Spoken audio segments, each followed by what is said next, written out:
இன்னைக்கு வீடியோவில் MERN stock டெவலப்பர்னா என்னன்னு பார்க்கலாமா. ஒரு MERN ஸ்டாக் டெவலப்பர் ஆகணும் அப்படின்னா என்னென்ன ஸ்கில்ஸ் எல்லாம் தெரிஞ்சு வச்சிருக்கணும் அப்படின்றத பற்றி பார்க்கலாம்.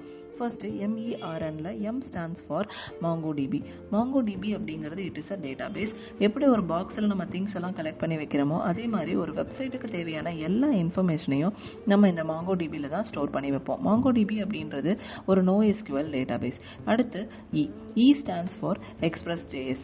அதாவது ஒரு ரெஸ்டாரண்ட்டில் எப்படி ஒரு மேனேஜர் வந்துட்டு ஆர்டர்ஸை எடுத்துக்கிட்டு அதை செஃப் கிட்ட குக் பண்ண சொல்லி அகெயின் அந்த ஃபுட்டை வந்து கஸ்டமர்ஸ்க்கு ப்ரொவைட் பண்ணுவாங்களோ அதே மாதிரி தான் ஒரு வெப்சைட்டுக்கு தேவையான எல்லா ப்ராசஸையும் நம்மளோட Express.js தான் பண்ணோம்.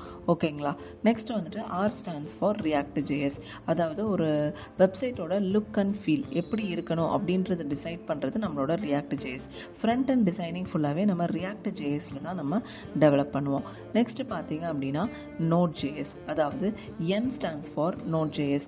இது வரைக்கும் நம்ம பார்த்த எல்லா ஸ்கில்ஸையும் நம்ம எதில் இம்ப்ளிமெண்ட் பண்ணுவோம் அப்படின்னா Node.js அப்படின்ற சாஃப்ட்வேரில் தான் ஒரு டேட்டாவை ப்ராசஸ் பண்ணி Express.jsோட ஒர்க் பண்ணுறது தான் நம்மளோட Node.jsன்ற இன்ஜின்.